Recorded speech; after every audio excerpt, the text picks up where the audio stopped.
Hello friends, this is Devang Nanavati from Arts and Commerce College Piparia.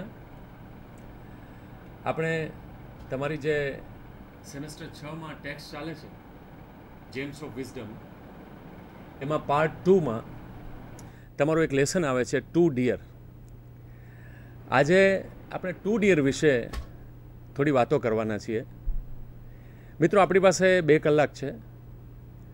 During the first hour, we'll discuss the text, and in the next hour, we'll try to cover up all the questions. આપણે true false, MCQs, short question answers અને short notes એ બધું જ cover કરવાની કોશિશ કરીશું આ 2 કલાકમાં. અને મિત્રો, I hope all of you have brought the textbook in the classroom and the texts are before you. તો મિત્રો, પહેલાં આપણે જે ટુ ડિયર નામનો એક બહુ સરસ સ્ટોરી છે એ ડિસ્કસ કરવા તરફ જઈએ એ પહેલાં થોડીક એની મૂળભૂત વાતો જરા કરી લઈએ. તો on the screen will see the slides now.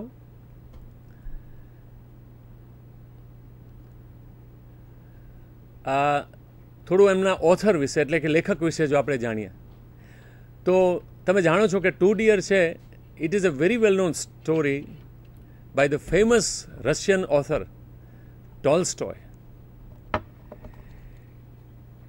Besides being known as an author of the great novels like Anna Karenina, War and Peace, some essays and plays, he has also been respected as a moral thinker and a social reformer. મિત્રો, એ સમાજ સુધારક તરીકે પણ એમને બહુ જ માન મળ્યું છે. અને આપણે જે સ્ટોરી ભણવાના છીએ, જે વાત કરવાના છીએ, એની અંદર પણ આપણે જોઈશું કે કઈ રીતે આપણી સમાજની જે જુદી જુદી જે સિસ્ટમ્સ છે એની અંદર ન્યાય પ્રણાલી પણ છે, આપણા લોકો પણ છે, એની માનસિકતા કઈ રીતે કામ કરે છે એ બધી જ બાબતોનો એણે વિચાર કર્યો છે. અને કઈ રીતે સેટાયર એટલે કે કટાક્ષનો સહારો લઈને એમણે કઈ રીતે આપણે પોતે સુધારો કરી શકીએ, આપણી જાતમાં, સમાજમાં કઈ રીતે ઇમ્પ્રુવમેન્ટ લાવી શકીએ એની પણ એમણે ચિંતા વ્યક્ત કરી છે. આપણે સ્લાઇડ ઉપર જોઈએ તો આ સ્ટોરી વિશે આપણે થોડી વાત કરીશું. સ્ક્રીન ઉપર હમણાં આપ એક સ્લાઇડ જોશો. The story is set in a little kingdom called મોનેકો.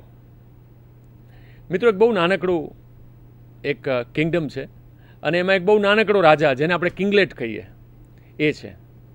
The story is a humorous and satiric description of how the lack of the political will of a state commits a crime of letting a hardcore criminal go scot-free just because they find the punishment tools, here it is execution tool, and charges too expensive.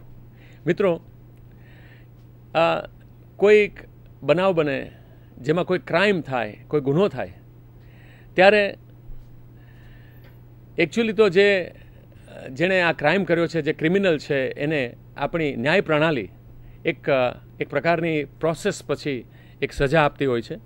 આપણે અહીંયા જોઈશું કે કઈ રીતે પેલું જે ગુનેગાર છે એ છટકી જાય છે, કારણ કે ન્યાયતંત્ર એને એક નક્કી કરેલી સજા આપ્યા પછી પણ રાજાને એ જે સજા માટેના જે સાધનો છે એ મોંઘા પડે છે.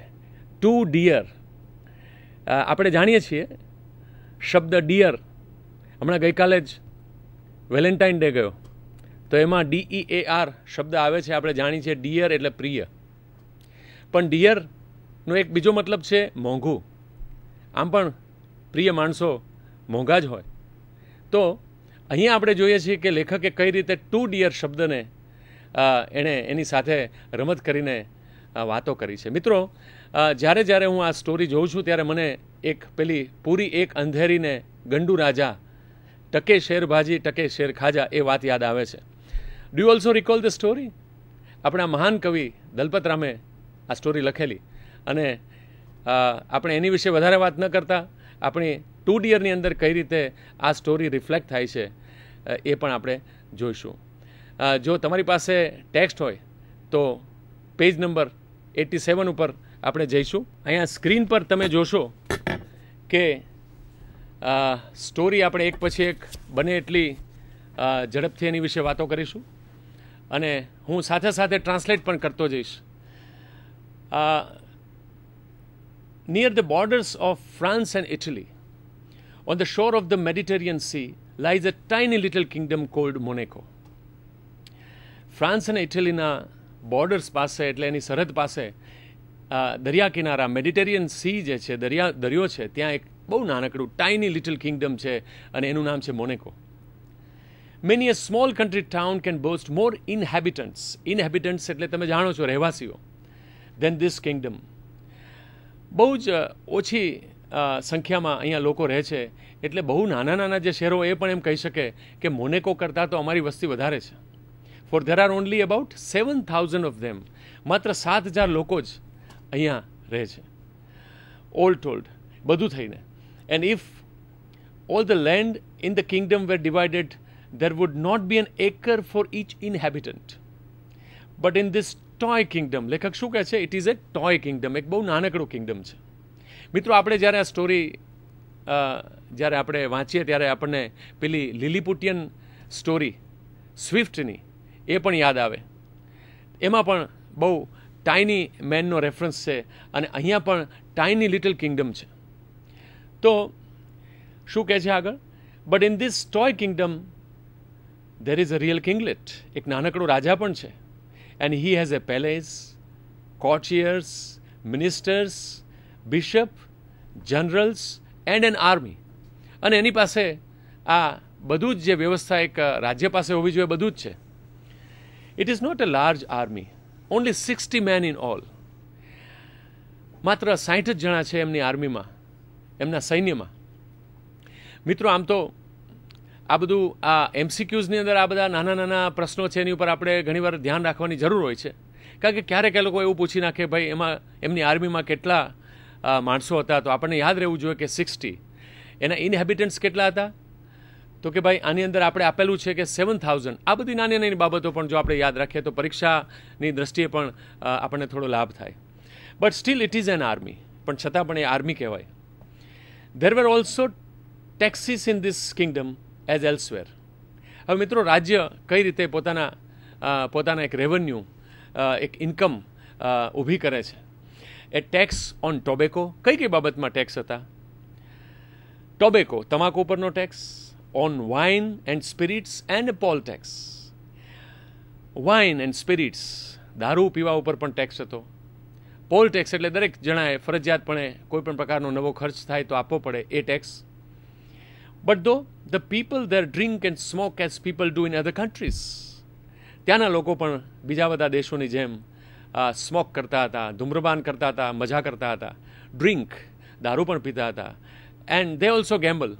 અને પછી એ લોકો સમય પસાર કરવા માટે જુગાર પણ ક્યારેક રમતા હતા. હવે પછી આપણે એનો પણ રેફરન્સ આવશે. તો બટ ધો the people there drink and smoke as people do in other countries, there are so few of them that the king would have been hard to put it to feed his courtiers and officials and to keep himself, if he had not found a new and special source of revenue. King હતો, જે રાજા હતો, એ જો નવા નવા ઇન્કમના source શોધ્યા ના કરે તો એની ઇન્કમ ક્યાંથી થાય એ પણ સવાલ ઊભો થાય. અને એટલા માટે this special revenue comes from the gaming house. વિશિષ્ટ પ્રકારની ઇન્કમ એણે ઊભી કરેલી. ગેમિંગ હાઉસ એટલે તમે જાણો છો કે પેલા ગેમ્બલિંગ હાઉસ જ્યાં જઈને લોકો જુગાર રમે.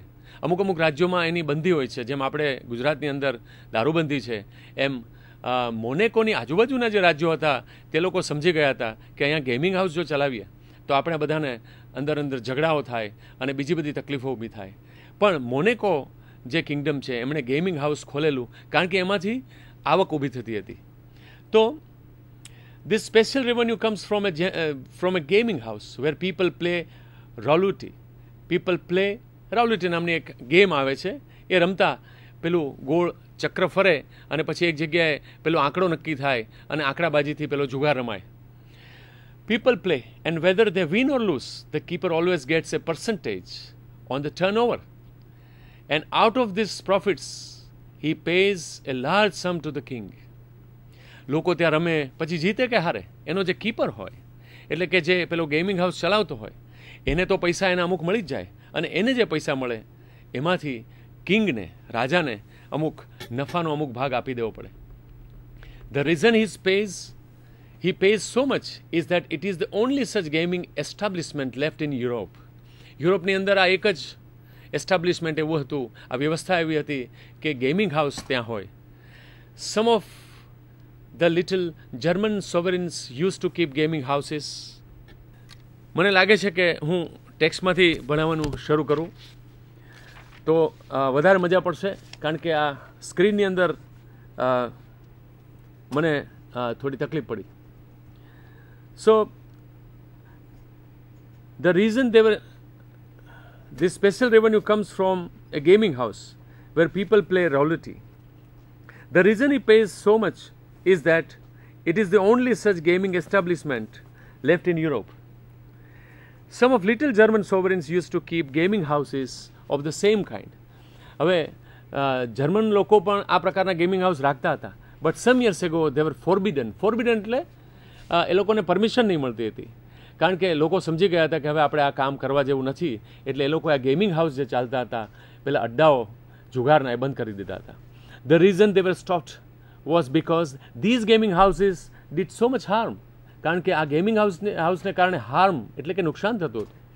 A man would come and try his luck. Then he would risk all he had and lose it. Then he would even risk money that did not belong to him and lose that too.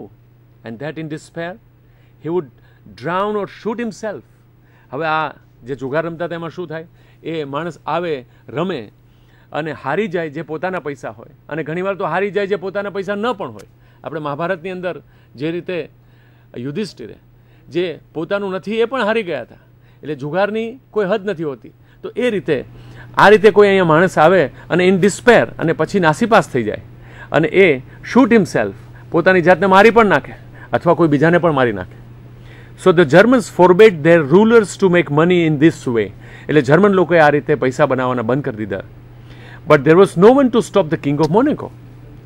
પરંતુ મોનેકોનો જે રાજા હતો એને રોકી શકાય એવું હતું નહીં. And he remained with a monopoly of this business. અને એટલે હવે અહીંયા એક જ આવું ગેમિંગ હાઉસ હતું જ્યાંથી બીજા બધા લોકો બોર્ડર્સ પસાર કરીને ત્યાં આવે, રમે, મજા કરે અને ચાલ્યા જાય. So now everyone who wants to gamble goes to Monaco. Whether they win or lose, the king gains by it. You can't earn stone palaces by honest labor. તમે પ્રમાણિકતાથી બહુ કામ કરો તો સ્ટોન પેલેસીસ એટલે મોટા મોટા મહેલો ઊભા ના થઈ શકે. લેખક એવું કહેવા માગે છે કે રાજાએ પણ થોડો અપ્રમાણિકતાનો રસ્તો એને ખબર હતી છતાં પણ એને અપનાવવો પડ્યો, કારણ કે તો જ એનું આ રાજ્ય છે, એનો જે પોમ્બ છે, જે ભપકો છે એ બધો ચાલી શકે, એના ખર્ચાઓ બધા નીકળી શકે. As the proverb says, and the kinglet of Monaco knows it is a dirty business. એ જાણતો હતો કે આ ડર્ટી બિઝનેસ છે, આ નકામો બિઝનેસ છે. But what is it to do? પણ એ શું કરે? He has to live, and to draw revenue from drink and from tobacco is also not a nice thing. એને રેવન્યુ એટલે કે ઇન્કમ જનરેટ કરવાની હતી. તમાકુમાંથી પછી એ વસ્તુ આવતી હોય, લોકોને તમાકુ પ્રોવાઈડ કરતા હોય, આપતા હોય, અને એમાંથી આવતી હોય તો પણ એ શું કરે? After all he has to earn money. So he lives and reigns and rakes in money. અને આ રીતે રાજ્ય કરતો હતો અને રેક્સ ઇન મની એટલે બહુ જલસાથી જીવતો હતો. And holds his court with all the ceremony of A real king. જાણે કે ખરેખર પેલો રાજા હોય અને એનું જે દરબાર હોય, એના દરબારીઓ, એનો ભપકો હોય, એ બધું જે જાળવી રાખતો હતો. He has his coronation. એના મુકટ પહેરાવાની જે વિધિ થાય, રાજ્યાભિષેક જે થાય એ પણ થતો હતો. His levees, his rewards, sentences and pardons. એ જો કોઈ સારું કામ કરે તો એને રિવોર્ડ પણ આપે, કોઈ ખરાબ કામ કરે તો એને પનિશમેન્ટ પણ આપે, અને એની ઈચ્છા થાય તો પાર્ડન એટલે કે માફી પણ આપે. And he also has his reviews, councils, laws and courts of justice, just like other kings. અને બીજા બધા રાજાઓની જેમ એની પાસે પણ આ બધું જ હતું. પોતાની કોર્ટ હતી, પોતાના કાઉન્સિલર્સ હતા, આ બધું જ હતું. Only all on A smaller scale, પણ થોડા નાના પાયા ઉપર સ્મોલર સ્કેલ આ બધું રાખતો હતો. હવે સ્ટોરીમાં હવે એક નાનકડો ટર્ન આવે છે જ્યાંથી આપણને થોડી મજા પડે એવી વાતો થાય છે. મિત્રો, ક્યારેક આપણે પણ ન્યૂઝપેપર્સ તમે લોકો વાંચતા હશો તો હમણાં થોડા દિવસ પહેલાં પણ સુપ્રીમ કોર્ટનો એક નિયમ એક હુકમ બહાર પડ્યો હતો કે થોડા વર્ષો જો ચાલ્યા જાય ફાંસી જાહેર કર્યા પછી તો એને છોડી દેવામાં આવવા જોઈએ. આપણે ત્યાં તો ડેમોક્રેસી છે, પણ અહીંયા રાજાશાહી છે. હવે અહીંયા શું થાય છે આપણે જોઈએ. Now it happened a few years ago that a murder was committed in this toy king's domains. એક દિવસ એવું થયું કે ખૂન થઈ ગયું. The people of that kingdom are peaceable.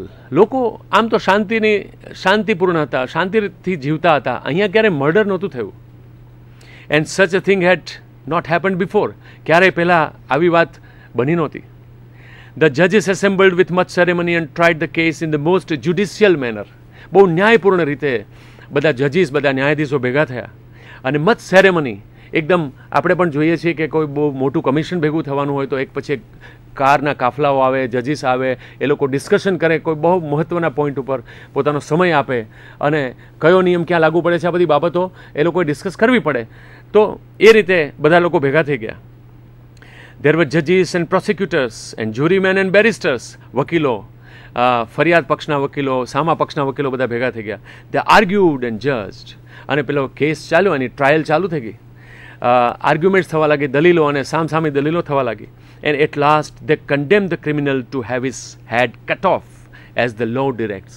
પણ મિત્રો, પેલો જે ક્રિમિનલ છે, જે ગુનેગાર છે, એણે ખૂન કરેલું અને એટલા માટે તે લોકોના કાયદામાં એવી જોગવાઈ હતી એ વખતમાં, જેમ અત્યારે આપણે ફાંસી છે એમ એ વખતમાં શું હતું? Criminal to have his head cut off, એનું માથું છે ધડથી અલગ કરી દેવામાં આવે એઝ ધ લો ડિરેક્ટ્સ. કારણ કે કાયદાની અંદર આ જોગવાઈ હતી. સો ફાર સો ગુડ. અહીંયા સુધી તો બધું બરાબર ચાલ્યું. Next they submitted the sentence to the king. હવે આ બધા જજ સાહેબોએ પેલા કિંગ પાસે પોતાની જે સેન્ટન્સ એટલે કે એણે જે પનિશમેન્ટ જે આપી હતી એ કિંગ પાસે રજૂ કરી. ત્યાં એણે એનો રિપોર્ટ જમા કરાવ્યો. The king read the sentence. રાજાએ આજે ગુનાની જે સજા હતી એ વાંચી એન્ડ કન્ફર્મડ ઇટ અને એને એની ઉપર સહી કરી આપી કે ઓકે તમે જે, અને એને શું કહ્યું? If the fellow must be executed, execute him. જો આ માણસ એક્ઝિક્યુટ કરવો પડે એમ હોય, એનો વધ કરવો પડે એમ હોય તો પછી વધ કરી નાખો. There was only one hitch in the matter. હવે ગુનેગારે એનો ગુનો કર્યો છે, કોઈનું ખૂન કર્યું છે, આટલી બધી પ્રક્રિયાઓ પછી એને એક સજા આપવામાં આવી છે, પણ there was only one hitch in the matter. hitch એટલે આપ જાણો છો કે પ્રોબ્લેમ, એક તકલીફ ઊભી થઈ. And that was that they had neither a guillotine nor cutting heads off. For cutting heads off nor an executioner. એ લોકો પાસે એ વખતમાં પેલું માથું આમ વચ્ચે મૂકી દે ને ઉપરથી એક બ્લેડ પડે એવું ગિલોટિન નામનું એક મશીન આવતું હતું. અને એક્ઝિક્યુશનર એટલે એ કામ કરવા માટેનો એક એક્ઝિક્યુશનર, જેને આપણે જલ્લાદ કહીએ આપણી ભાષામાં, એ લોકો પાસે બંનેમાંથી કંઈ જ નહોતું. The ministers considered the matter. અને પ્રધાનોએ આ બધી વાત ઉપર વિચાર કર્યો, considered the matter and decided to address an inquiry to the French government. હવે એના પડોશી રાજ્ય ફ્રેન્ચ ગવર્મેન્ટ હતું, જ્યાં ફ્રાન્સનો રાજ્ય કરતો હતો. asking whether the French could lend them a machine and an expert to cut off the criminal's head. Sorry, ફ્રાન્સમાં એ વખતે પણ ડેમોક્રેટિક સેટઅપ હતું, તો એ લોકોએ વિચાર કર્યો કે આપણે એ લોકોને પૂછીએ કે whether they could lend us, એ લોકો આપણને ઉછીનું આપી શકે, મશીન અને જલ્લાદ બંને.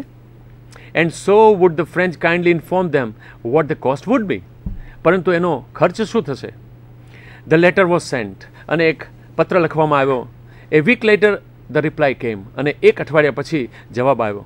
એ machine and an expert could be supplied. એક મશીન મોકલવામાં આવે, એક્સપર્ટ પણ મોકલવામાં આવે. And the cost could be 16,000 francs. અને એનું કોસ્ટ કેટલો થાય? 16,000 ફ્રાન્ક્સ એટલું થશે. This was laid before the king. હવે રાજા સામે આ મૂકવામાં આવ્યું, કારણ કે ખર્ચની વાત આવી. He thought it over. એણે એની પર વિચાર કર્યો. 16,000 francs. Oh, 16,000 francs. આટલા બધા રૂપિયા. The wretch is not worth the money. The wretch આ નાલાયક છે, એ આટલા બધા પૈસાના લાયક નથી. Said he, એણે કહ્યું, can't it be done somehow cheaper? એણે પોતાના મિનિસ્ટર્સને કહ્યું કે થોડું સસ્તામાં પતાવો ને.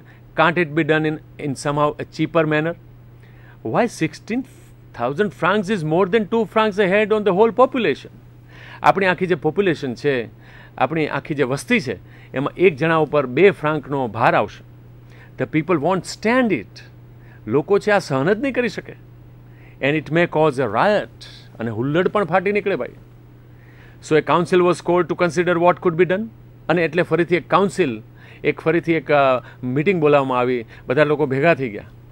And it was decided to send a similar inquiry to the King of Italy. અને કિંગ ઓફ ઇટલીને આ ઇન્ક્વાયરી, પૂછપરછનો એક પત્ર મોકલવામાં આવ્યો. મિત્રો, તમારામાંથી ઘણા લોકો જો કોમર્સમાં હશે તો એ લોકો ઇન્ક્વાયરી લેટર્સ ઓલરેડી ભણી ગયા છે. તો આ પ્રકારની આ એક બિઝનેસ ઇન્ક્વાયરી તે લોકો મોકલે છે. અને એમાં પણ ડિયર સર, એમાં ડિયરનો મતલબ અલગ છે, પણ અહીંયા કાંઈક ડિયરનો મતલબ અલગ થાય છે. It was decided to send a similar inquiry to the King of Italy. The French government is Republican. અને ફ્રેન્ચ ગવર્મેન્ટ છે તો રિપબ્લિકન છે, લોકશાહી છે, and has no proper respect for kings. અને રાજાઓ માટે આ લોકોને બરાબર માન સન્માન નથી. But the king of Italy was a brother monarch. પણ ઇટલીમાં એ વખતે રાજાશાહી હતી, તો એ આપણો બ્રધર મોનાર્ક છે, એ આપણો એક રાજાભાઈ છે, આપણો ભાઈ છે. એટલે એ આપણી માટે કંઈક કરી આપશે, થોડા ઓછા પૈસામાં કામ કરી આપશે. But the king of Italy was a brother monarch and might be induce to do the thing cheaper. આપણે થોડું સસ્તામાં કામ પતાવી આપશે. So the letter was written and prompt reply was received. અને એનો જવાબ તો જલ્દી આવ્યો. શું જવાબ આવ્યો? The Italian government wrote that they would have pleasure in supplying both a machine and an expert. એ લોકોનો જવાબ આવ્યો કે હા, અમને બહુ આનંદિત છીએ જો અમે તમને મશીન મોકલી શકીએ અને એનો એક્સપર્ટ એટલે પેલો જલ્લાદ મોકલી શકીએ તો અમે ખુશ થઈશું. But the whole cost would be 12,000 francs. 4,000 francs જરા ઓછા લઈશું, 12,000 francs લઈશું, including travelling expenses, including TADA. This was cheaper, but still it seemed too much. હજી પણ it was too dear. The rascal was really not worth the money. રાજાને વિચાર આવ્યો કે ના, આ નાલાયક પાછળ આટલા બધા પૈસા કેવી રીતે ખર્ચાય. It would still mean nearly 2 francs more per head on the taxes. Another council was called. ફરીથી બધા લોકો પાછા એ લોકોની મીટિંગ, સભા ભરાણી. They discussed and considered how it could be done with less expense. ઓછા ખર્ચથી આ પાછું કેવી રીતે આગળ ચાલે. Could not one of the soldiers perhaps be got to do it in a rough and homely fashion? આપણી પાસે આર્મી છે 60 જણાની, તો એમાંથી કોઈ સોલ્જરને, કોઈ સૈનિકને તૈયાર કરો અને એ આ કામ કરી નાખશે. હોમલી એન્ડ રફલી ફેશન, એકદમ સીધી રીતે માથું ઉડાડી દેશે. The general was called and asked. એટલે પછી પેલો મિલિટરીના, સેનાના અધ્યક્ષને, જનરલને બોલાવવામાં આવ્યા. Can't you find us a soldier who could cut the man's head off? એક માણસનું માથું કાપવું છે તો એક સૈનિકને તમે ના તૈયાર કરી શકો. In war they don't mind killing people. અને યુદ્ધમાં તો માણસોને મારવાનું જ કામ હોય છે. In fact this is what they are trained four.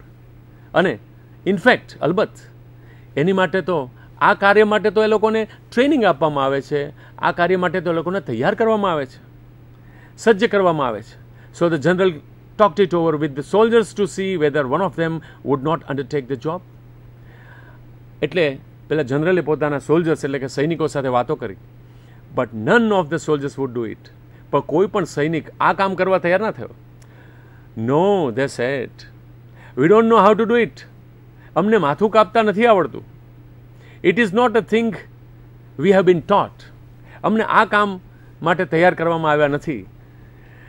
Vote was to be done. હવે શું કરીએ? હવે તમે જોવો છો મિત્રો, આ જે ક્વેશ્ચન છે ને એ ટોલ્સ્ટોયનો બહુ ટિપિકલ ક્વેશ્ચન છે અને એના દ્વારા જ એ પોતાનો સેટાયર છે બહુ સુંદર રીતે વ્યક્ત કરે છે. આટલું મોટું રાજ્ય, આટલા બધા લોકો, આટલું મોટું આર્મી, આટલું મોટું તંત્ર, ન્યાયતંત્ર, અને પછી આ ક્વેશ્ચન ઊભો થાય છે, what was to be done?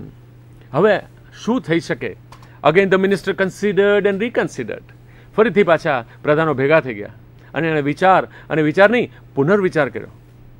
They assembled a commission and a committee and a subcommittee. તે લોકો એક કમિશનની રચના કરી, એક કમિટીની રચના કરી, અને કમિટીથી પણ ના ચાલે તો પછી સબ કમિટીની રચના કરી.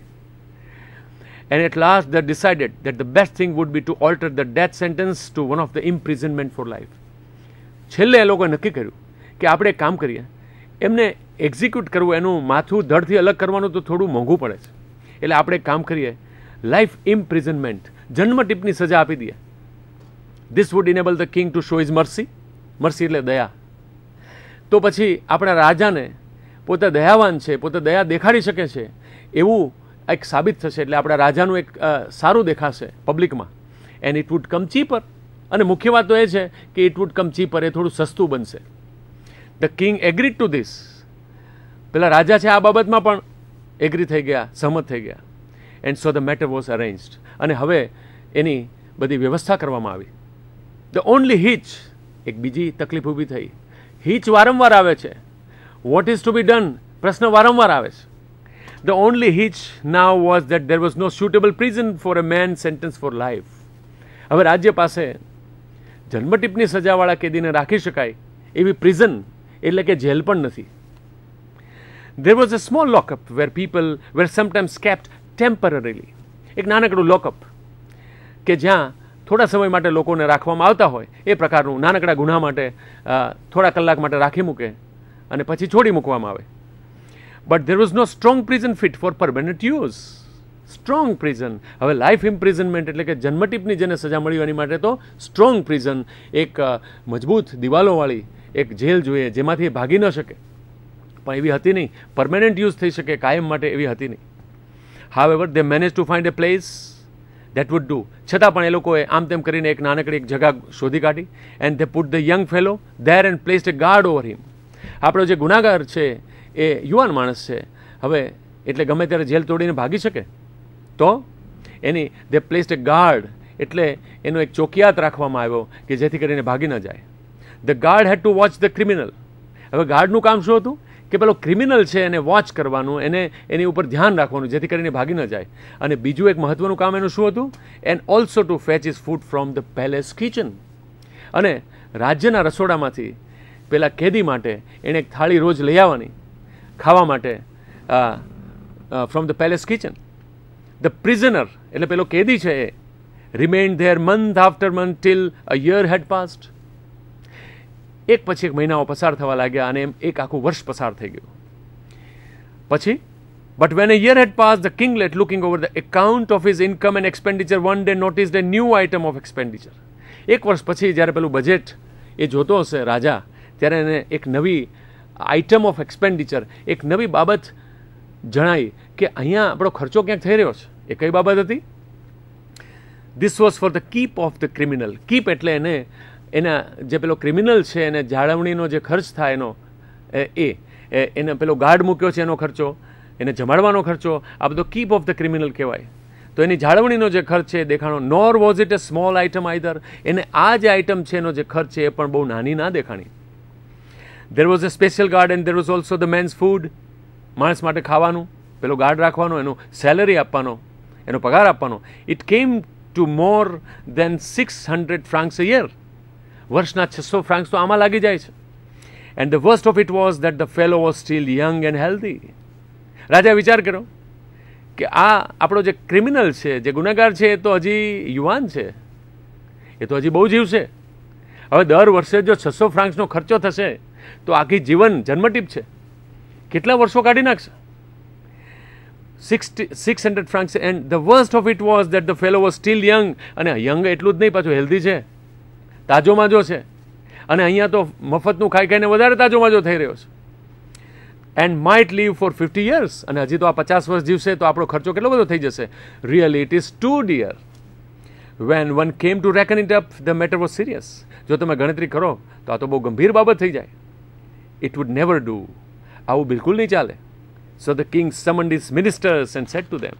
એટલે રાજાએ તો શું કર્યું? પોતાના મિનિસ્ટર્સને પાછા બોલાવ્યા અને કહ્યું, શું કહ્યું you must find some cheaper way of dealing with this rascal. એના મિનિસ્ટર્સને કહ્યું, બધા પ્રધાનોને, cheaper way of dealing with this rascal. આ નાલાયક માટે હજી કંઈક વધારે સસ્તો રસ્તો ગોતી કાઢો ને ભાઈ. The present plan is too expensive. આ આપણો અત્યારનો જે યોજના છે ને, જે plan, it is too expensive, it is too dear. And the ministers met and considered and reconsidered. પ્રધાનો પાછા મળ્યા અને તે લોકોએ ફરીથી પછી આખી જે મેટર છે, આખી બાબત છે, એની ઉપર વિચાર કર્યો. અને વિચાર નહીં, પુનર્વિચાર કર્યો. And the ministers met and considered and reconsidered till one of them sat. એમાંથી એક જણા ભાઈ છે એ બોલી ઉઠ્યા, gentlemen, in my opinion we must dismiss the guard. એણે કહ્યું કે સજ્જનો, મારા મત પ્રમાણે આપણે જેલની બહાર જે પેલો ગાર્ડ રાખ્યો છે, ચોકિયાત રાખ્યો છે, વી મસ્ટ ડિસમિસ હિમ. આપણે એને કાઢી મૂકીએ. But then rejoined another minister. પણ બીજા મિનિસ્ટરે તરત જ કહ્યું, રિજોઇન, એને તરત જ એનો રિએક્શન આપ્યું, પ્રતિક્રિયા આપી, ધ ફેલો વિલ રન અવે. અરે ભાઈ, આપણે ગાર્ડ કે જે એની ઉપર ધ્યાન રાખવા માટે મૂક્યો છે, જો એને આપણે ડિસમિસ કરી દઈશું, ધ ફેલો વિલ રન અવે. આ તો જન્મટીપનો કેદી છે, એ ભાગી જશે. વેલ, સેડ ધ ફર્સ્ટ સ્પીકર. પણ જે મિનિસ્ટરે આ પ્રસ્તાવ મૂકેલો એણે શું કીધું? વેલ, લેટ હિમ રન અવે. અરે ભાઈ, ભાગતો હોય તો ભાગવા દો ને, let him run away and be hang to him. અને એનું જે થવું તે થાય, આપણે શું? સો they reported the result of the deliberations to the king. deliberations, પુખ્ત ચર્ચા વિચારણાઓ તે લોકોએ જે બધી કરી એ બધું ઓન પેપર બધું મૂક્યું અને રાજા પાસે પાછું રજૂ કર્યું. And he agreed with this. અને પછી આ બાબતમાં પણ એ સહમત થઈ ગયો. The guard was dismissed and they waited to see what would happen. પેલા ગાર્ડને પાણીચું પકડાવી દેવામાં આવ્યું, એને કહી દેવામાં આવ્યું કે કાલથી તારી નોકરી નહીં. અને પછી પેલા પ્રધાનોએ જોયું કે હવે શું થાય છે. સામાન્ય રીતે કોઈ પણ કેદીને ફ્રીડમ મળે, મુક્તિ મળે એટલે ભાગી જાય. પણ અહીંયા શું થયું? All that happened was that at dinner time the criminal came out. હવે બન્યું શું? All that happened was that at dinner time, જમવાનો વખત થાય, ધ ક્રિમિનલ કેમ આઉટ. પેલો ગુનેગાર છે બહાર આવે પોતાની મેળે જ પેલું બારણું ખોલીને. And not finding his guard, અને એને જોયું કે પેલો ગાર્ડ નથી, he went to the king's kitchen. એ પોતે હવે રાજાના મહેલના રસોડામાં જાય. To fetch his own dinner. Fetch, to bring his own dinner. પોતાનું ખાવાનું પોતે જ લઈ આવે. He took what was given him, return to the prison, shut the door on himself. એને જે કંઈ ખાવાનું થાળી મળે એ લાવે, ખાઈ લે, અંદર પ્રિઝનમાં દાખલ થાય, સેલમાં, અને બંધ કરી દે બારણું અને ખાઈ લે નિરાતે. Next day the same thing occurred. બીજે દિવસે પણ આવું જ બન્યું. He went for his food at proper time. બહુ નિયમિત છે આ માણસ. યોગ્ય સમય થાય, જમવાનો સમય એટલે પહોંચી જાય. બટ એઝ ફોર રનિંગ અવે, પણ ભાગવાની જો બાબત હતી જેની માટે આખું રાજ્ય રાહ જોતું હતું, he did not show the least sign of it. એણે ભાગવાની એક પણ સાઇન, એણે ભાગવાનું એક પણ ચિહ્ન દેખાડ્યું જ નહીં ને. What was to be done?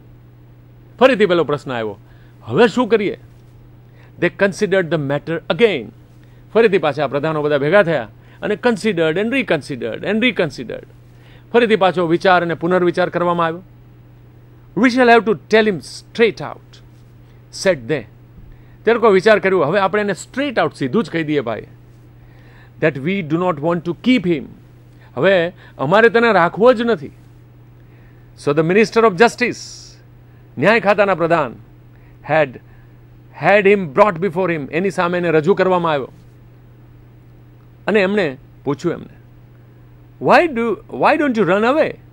અરે ભાઈ, તું ભાગી કેમ નથી જતો?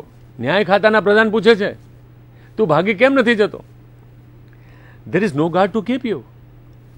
પેલો જે બહાર ગાર્ડ રાખ્યો હતો એ તો અમે લઈ લીધો છે. You can go wherever you like. તને જ્યાં ઈચ્છા થાય ત્યાં તું જઈ શકે છે. And the king will not mind. આ એણે કદાચ ધીરેથી કહ્યું હશે. And the king will not mind.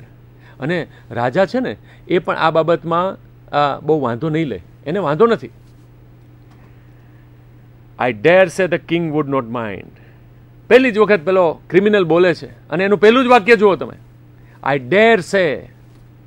હું હિંમતપૂર્વક કહી શકું છું, મને ખાતરી છે, the king would not mind, કે રાજાને કોઈ વાંધો હોય જ ના શકે ભાઈ. Replied the main.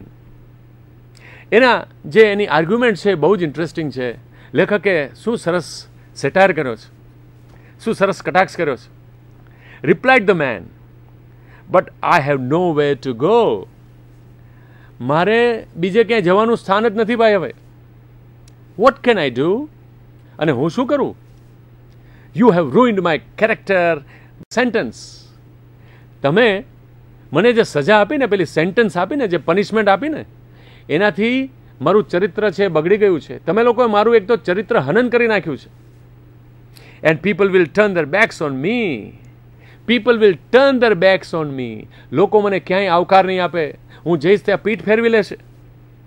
Besides I got out of the way of working. અને ભાઈ આટલા વખતથી હું કામ કર્યા વગર અહીંયા પ્રિઝનમાં, મારા સેલમાં, મારી કોટડીમાં પડ્યો રહું છું. એટલે મને હવે કામ કરવાની આદત નથી રહી. You have treated me badly. અને તમે લોકોએ મને બહુ ખરાબ રીતે મારી સાથે વર્તન કર્યું છે. You have treated me badly. It is not fair. આ યોગ્ય નથી, આ ન્યાયી નથી. ઇન ધ ફર્સ્ટ પ્લેસ, કઈ કઈ બાબતમાં તમે મને મિસટ્રીટ કર્યો છે, મારી સાથે અન્યાય કર્યો છે? આ ખૂની ન્યાય પ્રધાનની સાથે વાત કરે છે. મિત્રો તમે જુઓ કે ન્યાય પ્રણાલી જો આ પ્રકારે કામ કરે તો એક દિવસ શું આવે. કેટલો બધો હિંમતપૂર્વક વાત કરે છે. In the first place, when once you sentence me to death, you ought to have executed me. In the first place, પહેલી જ તો વાત એ કે તમે જ્યારે મારું માથું કાપવાની વાત કરી ત્યારે તમારે મારું માથું ધડથી દૂર કરી દેવાનું હતું. But you did not do it. પણ તમે ન કર્યું. તમારી ભૂલ છે. That is one thing. આ પહેલી વાત છે. I did not complain about it. મેં આ બાબતમાં કોઈ પણ પ્રકારની કમ્પ્લેન કરી, ફરિયાદ કરી. Then you sentence me to imprisonment for life and put a guard to bring my food. અને પછી તમે મને જન્મટીપની સજા આપી અને પેલો ગાર્ડ ત્યાં રાખ્યો બહાર, ટુ બ્રિંગ માય ફૂડ, કે જે મારી માટે ખાવાનું લઈ આવતો હતો. But after a time you took him away again. પણ પાછું તમે જુઓ તો ખરા, પેલા ગાર્ડને પણ તમે ખસેડી લીધો, ડિસમિસ કરી દીધો. And I had to fetch my own food. અને મારે હવે પોતે મારા પગે ચાલીને પેલેસ કિચન ઉપર જઈને મારું ફૂડ લાવવું પડે છે. એ કહેવા એમ મને માગે છે કે તમને શરમ છે કે નહીં. Again I did not complain. ફરીથી મેં કોઈ ફરિયાદ કરી? મેં કોઈ ફરિયાદ નથી કરી. But now you actually want me to go અવે. અને હવે તમે એવું ઈચ્છો છો કે હું અહીંયાથી ચાલ્યો જ જાઉં. I can't agri two that. હું આ બાબતે સહમત નથી. You may do as you like, but I won't go away. તમારે જે કરવું હોય તે કરો, પણ હું ક્યાંય જવાનો નથી. આવું એણે પોતે જજની અદાથી ડિક્લેરેશન આપી દીધું, સંભળાવી દીધું કે આ જ મારો ફેંસલો છે. પાછો પેલો પ્રશ્ન આવ્યો, what was to be done? હવે શું કરીએ? once more the council was summoned. ફરીથી મીટિંગનું આયોજન થયું. What course could they adopt? What course? હવે કયો રસ્તો કાઢીએ? The man would not go. અરે ભાઈ, આ માણસ તો જતો જ નથી. They reflected and considered. તે લોકો બધા ભેગા થયા અને રિફ્લેક્ટેડ, ચર્ચા વિચારણા કરી, કન્સિડર્ડ, પુનર્વિચારણાઓ કરી. The only way to get rid of him was to offer him a pension. તે લોકોએ અંતે નક્કી કર્યું કે આપણે કામ કરીએ કે એમને પેન્શન આપીએ, જેથી કરીને અહીંયાથી ચાલ્યો જાય. And so the reported to the king. ફરીથી પોતાની ચર્ચા વિચારણા તે લોકોએ રાજા પાસે રજૂ કરી. There is nothing else for it, said they. રાજાજી, હવે આપણી પાસે બીજો કોઈ રસ્તો જ નથી. We must get rid of him somehow. આપણે get rid of him somehow. Get rid of him. આપણે હવે આનાથી હાથ ધોઈ નાખીએ, આમાંથી મુક્તિ મેળવીએ ભાઈ. હવે કેસ પતાવો. So the sum fixed was 600 francs. પછી સમ એટલે કે પેલી રકમ નક્કી થઈ પેન્શનની 600 francs and this was announce to the prisoner. અને પછી કેદીને આ બાબતની જે જાહેરાત થઈ એ જણાવવામાં આવી કે ભાઈ તને 600 ફ્રાંક્સ આપવામાં આવે તો તું જઈશ. વેલ સેડ હી, એણે કહ્યું કે ઓકે, આઈ ડોન્ટ માઇન્ડ, મને કોઈ વાંધો નથી, ઠીક છે, સો long as you undertake to pay it regularly. જો અંડરટેક તમે જવાબદારી ઉપાડતા હો કે દર મહિને હું આવીશ મારું પેન્શન લેવા, અને રેગ્યુલરલી જે રીતે જમવા રેગ્યુલરલી ચાલ્યો જતો હતો એ રીતે પેન્શનમાં પણ એ રેગ્યુલર રહેવા માગે છે, બહુ નિયમિત માણસ છે. તો એ શું કહે છે? સો long as you undertake to pay it regularly. જો તમે મને નિયમિત રીતે પેન્શન આપશો તો ઓન ધેટ કન્ડિશન, આ શરત ઉપર, I am willing to go, તો હું જવા માટે ઈચ્છું છું, બાકી નહીં. So the matter was settled. એટલે અંતે પછી આ વાત નક્કી થઈ ગઈ. Matter was settled. આ બધી બાબતો નિશ્ચિત થઈ ગઈ. બધા લોકોને થોડો ઘણો કદાચ હાશકારો પણ થયો હશે. He received 1/3 of his annuity in advance. પાછા એડવાન્સમાં 1/3, 1/3 ભાગ એન્યુઇટી એટલે કે એન્યુઅલ એને જે આપવાના પૈસા થતા હતા, આખા વાર્ષિક એને જે પેન્શન મળવાનું હતું એમાંથી 1/3 ભાગ તો એને એડવાન્સમાં આપવામાં આવ્યો. And left the king's domains. He received 1/3 of his annuity in advance and left the king's dominions. અને પછી રાજાની જે સરહદ હતી, રાજાના રાજ્યની જે સરહદ હતી એ પછી એ છોડી ગયો, left it. It was only a quarter of an hour by rail. હવે ક્યાં જઈને વસી ગયો? quarter of an hour by rail. જો એ રેલનો ઉપયોગ કરે, રેલગાડીનો ઉપયોગ કરે તો 40-45 મિનિટમાં ત્યાં પહોંચી જાય. And he immigrated. અને એ ત્યાં જઈને પછી ઇમિગ્રેટેડ, ત્યાં જઈને સેટલ થઈ ગયો. And settle just across the frontier. Frontier પેલી જે સરહદ હોય એની જસ્ટ સામે જ, એક્રોસ ધ ફ્રન્ટિયર, ત્યાં જઈને રહેવા લાગ્યો. Where he bought a bit of land. અને ત્યાં જઈને એણે પેલા પૈસા હતા એમાંથી થોડી જમીન ખરીદી, જમીનદાર થયો. Started market gardening.